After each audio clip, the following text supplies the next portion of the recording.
अमरावती शहरातील लालखडी ते चमननगर रिंग रोडवर सार्वजनिक बांधकाम विभागाने आणि महानगरपालिकेच्या अतिक्रमण पथकाने संयुक्तपणे मोठी कारवाई करत अतिक्रमण हटविले आहे। काही अतिक्रमित घरांवर थेट बुलडोझर चालवण्यात आला असून अचानक सुरू झालेल्या या कारवाईमुळे परिसरात खळबळ उडाली आहे। अमरावतीतील लालखडी ते चमननगर रिंग रोडच्या रस्त्याचे काम सुरू असताना त्या मार्गावर अतिक्रमण करणाऱ्यांवर सार्वजनिक बांधकाम विभागाने कडक कारवाई केली आहे।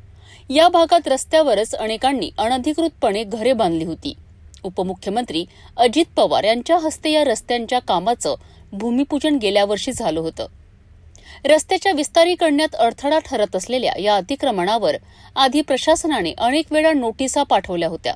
काहींनी त्या पाहून स्वतःहून आपली जागा रिकामी केली, मात्र अनेकांनी प्रशासनाच्या सूचनांकडे दुर्लक्ष केल्यामुळे अखेर अधिकृत आदेशानंतर बुलडोझरची कारवाई करण्यात आली आहे। लालखडी चौकापासून सुरू झालेल्या या कारवाईत अनेक घरं जमीनदोस्त झाली आहे। अतिक्रमण पथक आणि सार्वजनिक बांधकाम विभागाच्या संयुक्त पथकाने ही मोहीम सकाळपासून सुरू केली आहे। या कारवाईमुळे नागरिकांमध्ये भीती आणि असंतोष दिसून आलाय। काहींनी प्रशासनाच्या निर्णयाचे समर्थन केले, तर काहींनी अचानक झालेल्या कारवाईवर नाराजी व्यक्त केली आहे।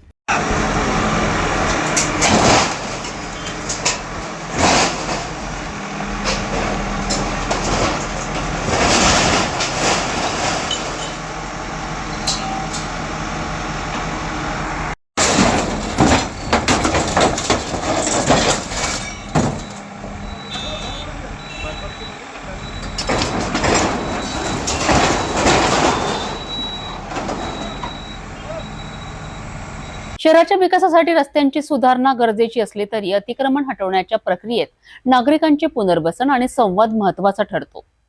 प्रशासनाच्या या कारवाईनंतर पुन्हा एकदा अमरावतीत अतिक्रमणासंदर्भातील प्रश्न ऐरणीवर आला आहे।